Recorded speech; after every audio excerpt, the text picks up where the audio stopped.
Hello, hello. Happy Wednesday, everybody. Hope you're having a great Wednesday.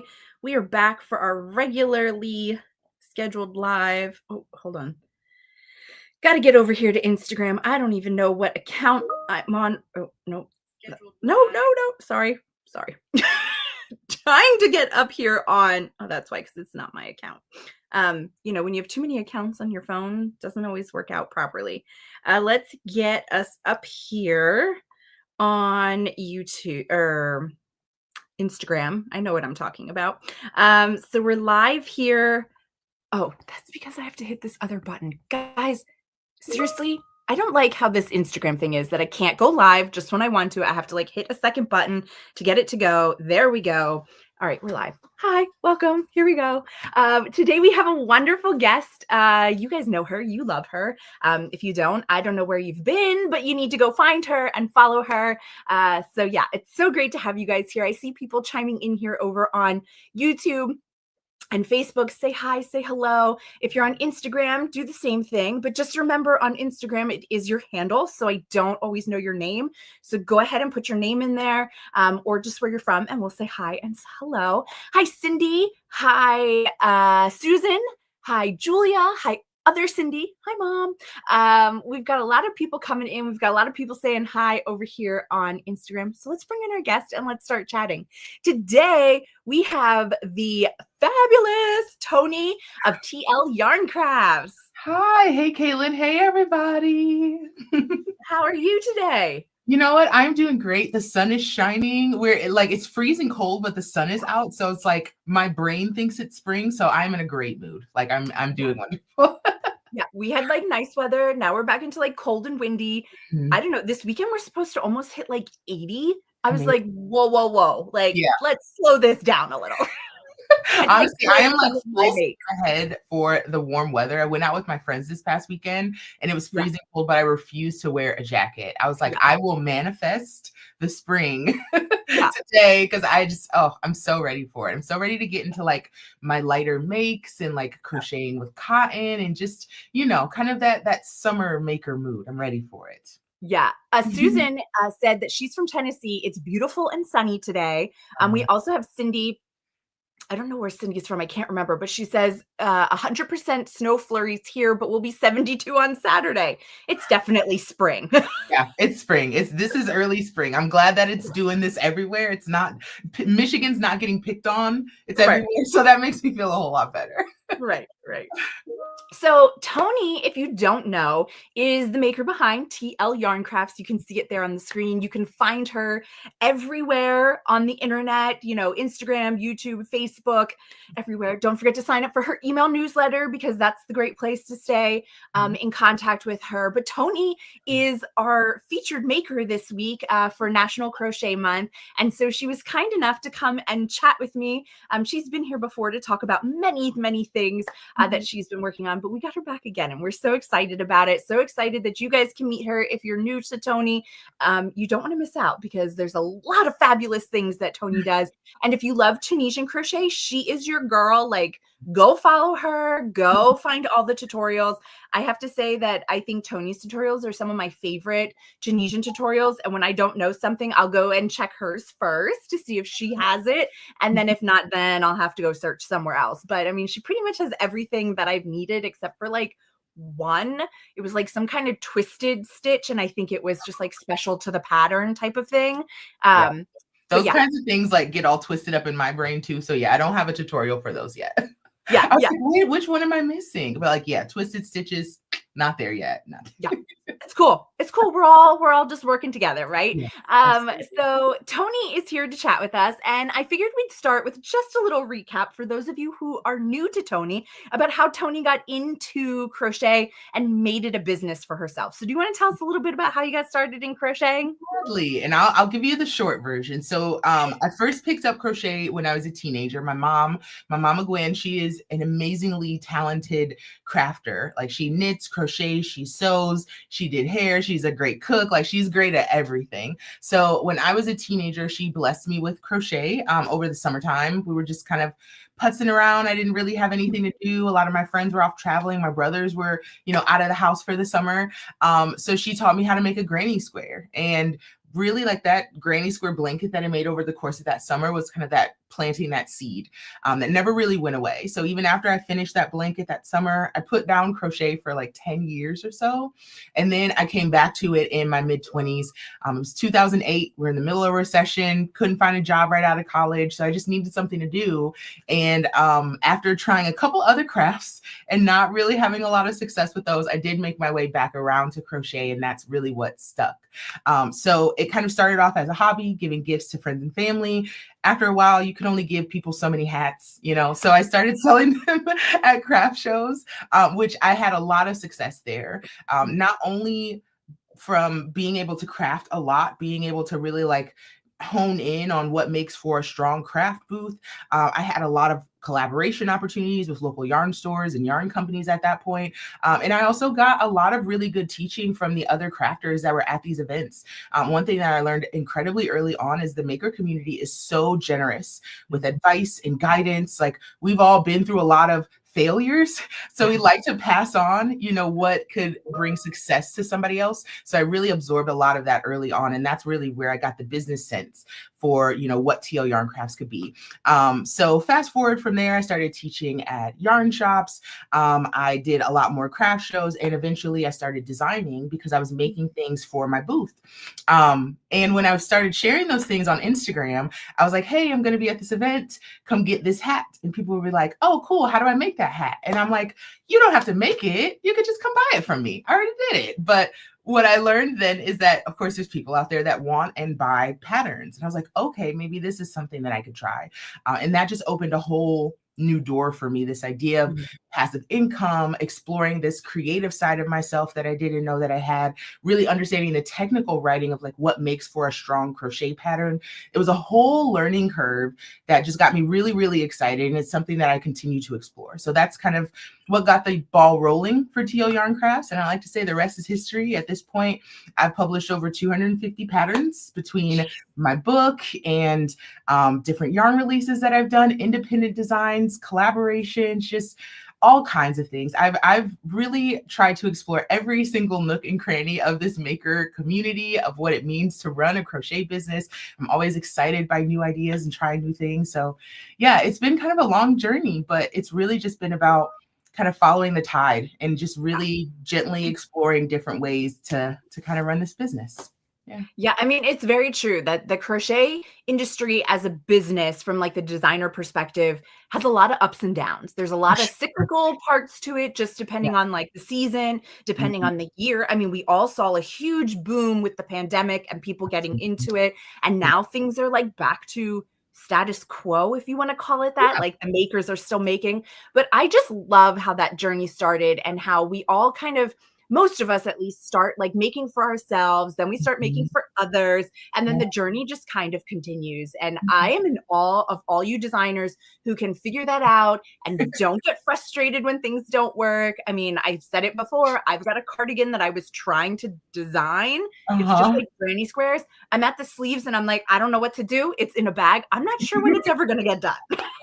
Believe me, that still happens to me. It happens to me, and I can't speak for everybody else, but there's definitely, it has its frustrating moments. There have definitely been designs that have never come to fruition. There's probably a handful of things that I've worked on over the years that you will never see because a sleeve didn't work out. I couldn't get the seams right. The yarn got discontinued. I mean, there are so many ups and downs. And I think what has helped TL Yarn Craft succeed is I don't mind sharing those things. I think a lot of people have ambitions of becoming designers and like turning their craft and hobby into a business, but it's really not for everyone. Even if everything does go right, you're still sacrificing your free time. You can't always make the thing that you would personally like to make. There's a lot of, garments and things that I would love to make for myself, but, I can't always carve out 2, 3, 4 weeks to make for myself if I've got things, other commitments within my business.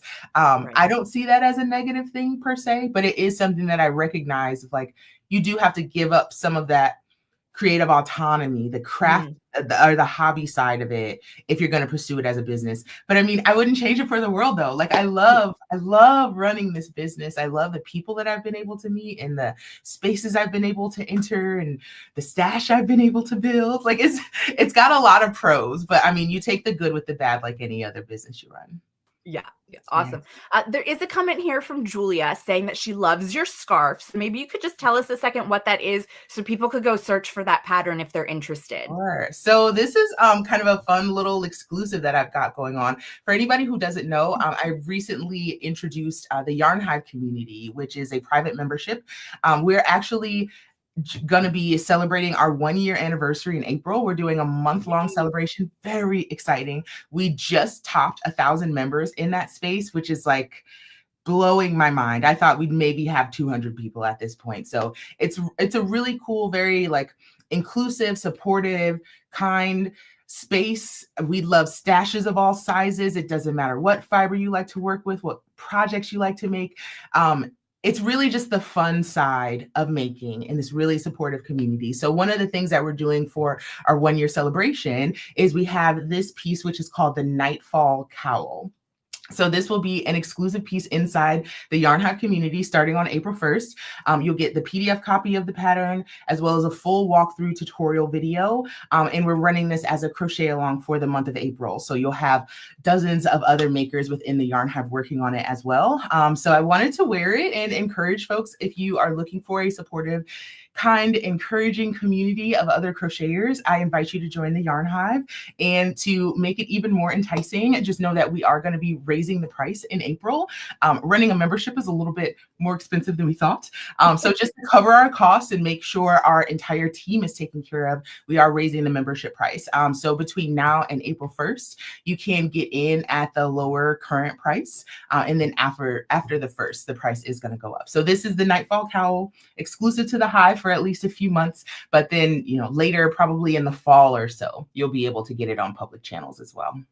Awesome. And so if they want to go and sign up, should they be going to tlyarncrafts.com to find the information, or where exactly should they be going to sign up and get all those details? Great question. So the best place to go is to the Yarn Hive. So go to yarnhivecommunity.com. That is the website. So that's going to tell you all about what you can expect inside the Yarn Hive, from the actual community to our video library, PDF patterns with tutorials, guest speakers, giveaways. I mean, we do a little bit of everything in there. And that's where you can actually sign up. We do monthly and annual memberships. And if you sign up for the annual membership, you actually get 2 months free. Awesome. And also, as a member, if you invite in your friends, you have the opportunity to earn free months on your membership. So yeah. Awesome. We have somebody here who must be in the Hive. Like Herding Cats over here on Instagram said, I got my yarn for the Nightfall Cowl today. Can't wait to make it. And the Yarn Hive is a wonderful space. Yes. So that is Donna. She's actually one of our beekeepers, and that's what we call our moderators.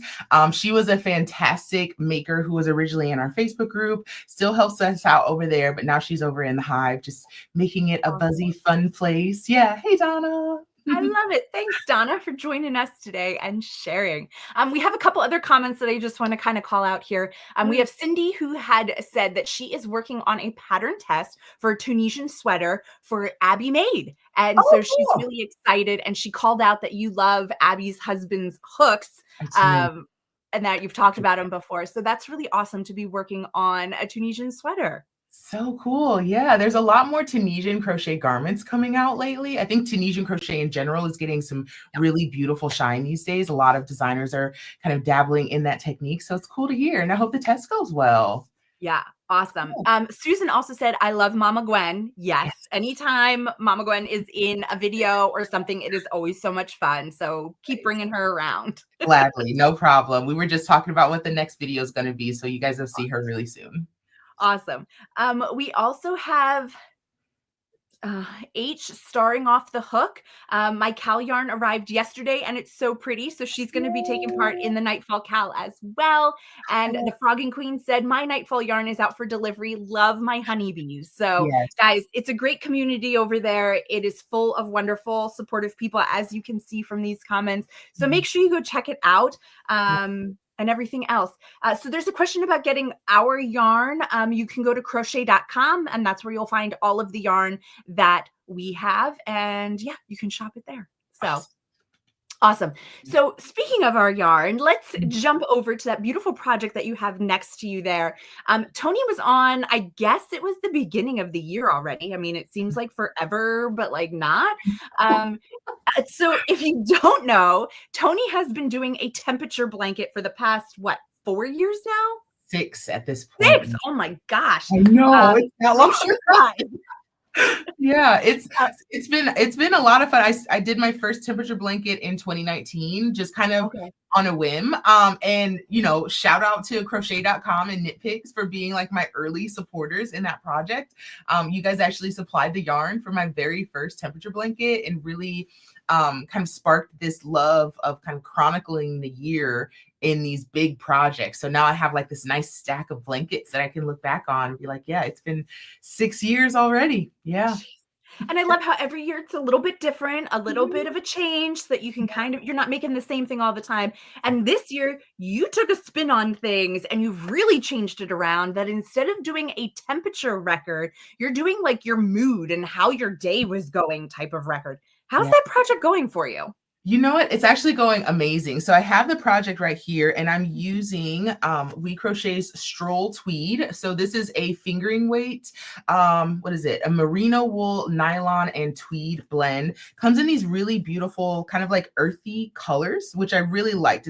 It's a bit of a departure from the color that I typically go towards, but it's just kind of an adjustment on the tone of colors that I still very much like. So here is the blanket so far.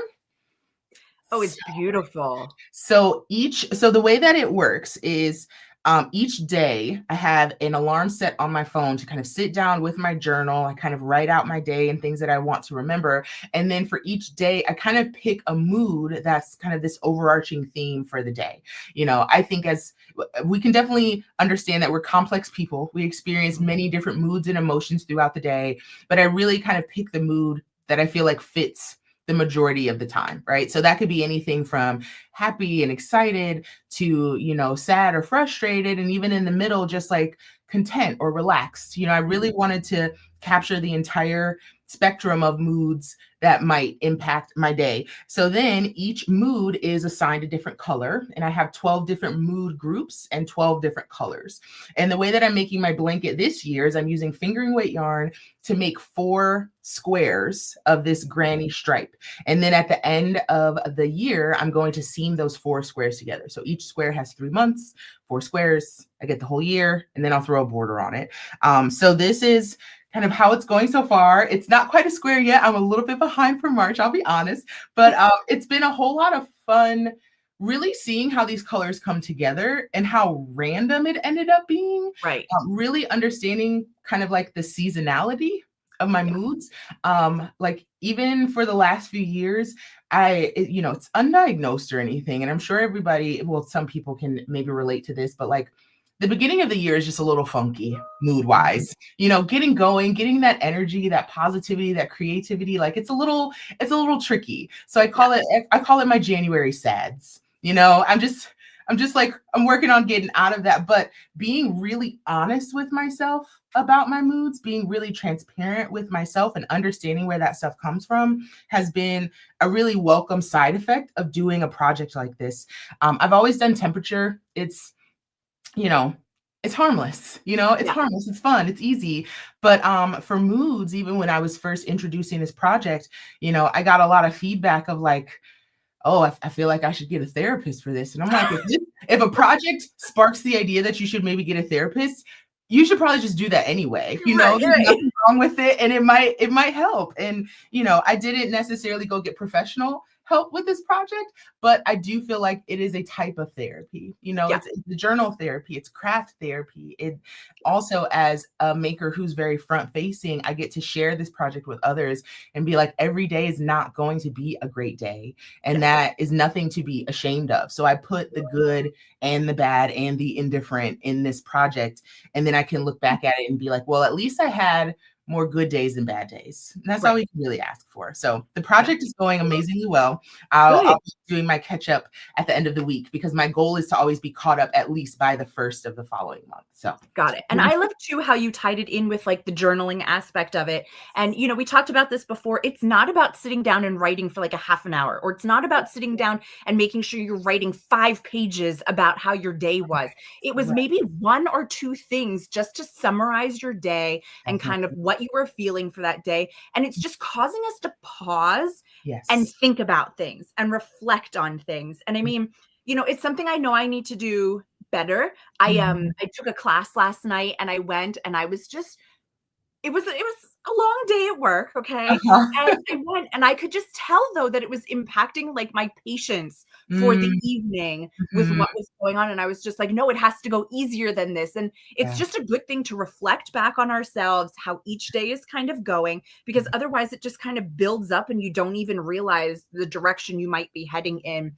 And so I love that you'll have your journal aspect plus the finished blanket that kind of go hand in hand, that are helping you to remember your year in a different way and not Yeah. just temperature wise. Exactly. Yeah, it's something that I feel really connected to. Because like you were talking about for last night, like we don't have a lot of opportunities as adults to like stop and reflect on like how we're feeling and how we're doing. A lot of that reflection happens in the moment. It's like this happened and now I feel this way. And you don't have a lot of opportunity to sit in that feeling or kind of digest that, dissect it a little bit. So in this way, I'm creating this intentional opportunity to reflect on my day. And it also allows me to get maybe a little bit more separated from the things that happen in the day, because when we are reflecting on something that just happened, those feelings can be huge. They can be Yeah. overwhelming and they can, sometimes be very negative. And then if we let a little bit of time pass and kind of get some more perspective, then we can be like, how do I feel about how I reacted? How do I truly feel about that situation now that a few hours have gone past? Is this something I can change my perspective on? That's a question that I ask myself a lot of like, is my first thought my true feeling, or is Right. it really my second thought after I've had some time to process this? Now can I give this like my true effort? So in a lot of ways, I feel like it's encouraging me to kind of take a little bit of a step back from letting my emotions lead my feelings and really letting, a little bit more perspective into my life and into my space, feeling like I can slow down a little bit and I don't have to be so kind of impulsive in some Yeah. of the ways that I'm feeling.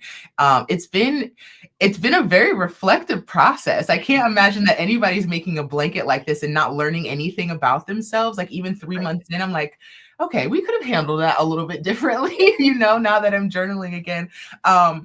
But it's already been really fun to like look back at the entries that I put in for January and February and see how much things have changed in my Yeah. life, and how strongly I might have felt about something in January. I don't even think about it now in March. Yeah. It's been really fun. It's a very reflective process. I don't encourage anybody to get into this lightly. It's going to bring up some stuff. Yeah. But it's good for us. It's good for us to kind of take that deeper dive inward, because the world is not going to create an opportunity for you to do that. You have to do it for yourself.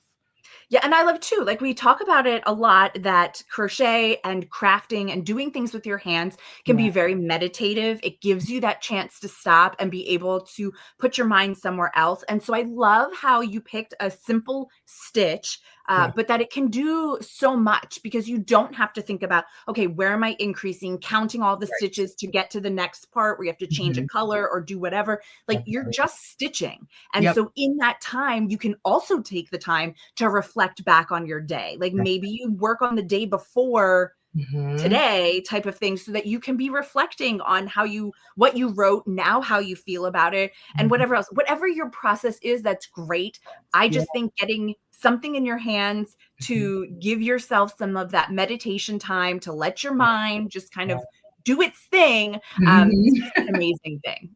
Yeah, it's been really wonderful. I've thoroughly enjoyed this project. And I mean the yarn helps a lot. For it to be this kind of like earthy, moody palette, it does have this cheerfulness to it with some of these, kind of take on pastel colors mixed in with kind of these earthy neutrals. So it's also a project that I'm constantly reaching for because I love the beauty of it. And I always I kind of fixate on these like random like repeating patterns that I have. So like let's see, let me find one really quick. I've always been that kind of person with color where like if I'm trying to do something random and then I find a pattern in it, I'm always like investigating that some. So like right here, I kind of had this alternating day of oranges and greens. So I look back in my journal, I'm like, what do these colors represent and how was I feeling? What was going on that week that I was bouncing back and forth through these emotions? So, even taking a step back from my actual blanket and looking at this bigger picture, I'm able to see some of those trends that happen, and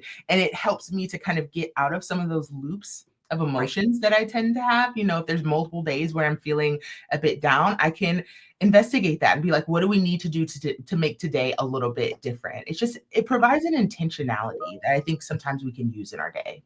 Yeah, I love it. We do have somebody over here on Instagram saying, Toni, you made me love crochet again and can't wait to get the yarn. So that is so awesome. We always love it when people can be inspired and join in the crafty community because, I mean, we love it. That's why we're here. I mean, yeah, that's why we do it. And yeah, that kind of feedback is always so encouraging to me. And I hear that more and more because I'm at this point where I've been in my business long enough that I've got people who were with T.O. Yarn Crafts from the very beginning. There, of course, was this big batch of people that I met during the pandemic. And, even now I'm continuing to put out this kind of beginner focused or this, technique driven content. And there are folks who are looking for very specific things and finding me that way. So like, I was looking for a tutorial video on granny squares and I found your first video and I watched another one. And now I'm back into crochet after a decade of not doing it. Like hearing those stories of like, I watched this one thing and now here I am. It's just, it warms my heart. It gets me. I feel like that's really what encourages me to come back to this desk every day. Yeah, I love that. And I want to encourage people too that, yes, you may be following Toni. Yes, you may follow us. Yes, you may follow a lot of designers, but don't forget to share that too, because there are people who could benefit from learning or like you said, who haven't done it in forever and want to get back. I mean, I found a group of friends. I mean, they were my friends from, now having kids and stuff. I didn't know they all crocheted. And it was something that now we're trying to have a little group together. They haven't crocheted in a very long time, but they're getting back into it. And so just sharing a little video. And I love too, specifically about your channel, is it's not all tutorials. It's not all pattern videos. There's things about products that people may want. There's yarn reviews. There's all different kinds of videos that are available on your channel, which allows people to kind of get back into the community in small ways that are digestible for them instead of just jumping into, I have to make something. Right. Yeah, definitely. Like I mean, listen, I'm a designer. I want you to be making the things, but if you're making the things, I also want to be there to encourage and entertain you. Like one of the types of videos that we added not too long ago were like these really like kind of low production like vlog videos of me just kind of like putzing my way through patterns and making adjustments and talking about what's going right and what's not. Because while I am a designer and, consider myself an authority in this space, I haven't made everything, there are techniques that I need a refresher on, and there are projects that are going to challenge me. And I like sharing that journey to show like, hey, we all kind of trudge through some of this stuff. Like just because you've been crocheting for 5 years, 10 years, your lifetime, that doesn't mean that you know everything. So it really kind of puts us all on a level playing field of like, we're just all here to enjoy crochet. And maybe I can share that time with you as you're weaving in ends or assembling pieces or blocking, So my YouTube channel is a nice mix of like that education side and learning the techniques, but also kind of the, just kind of like chilling and crocheting with a friend. I wanted to feel like that as well. And I think people are really getting that and enjoying that side of my content too. Yeah, I love it. And I mean, what a perfect month to be getting into it and to sharing it. It's National Crochet Month. Everybody pick up your hooks and get started.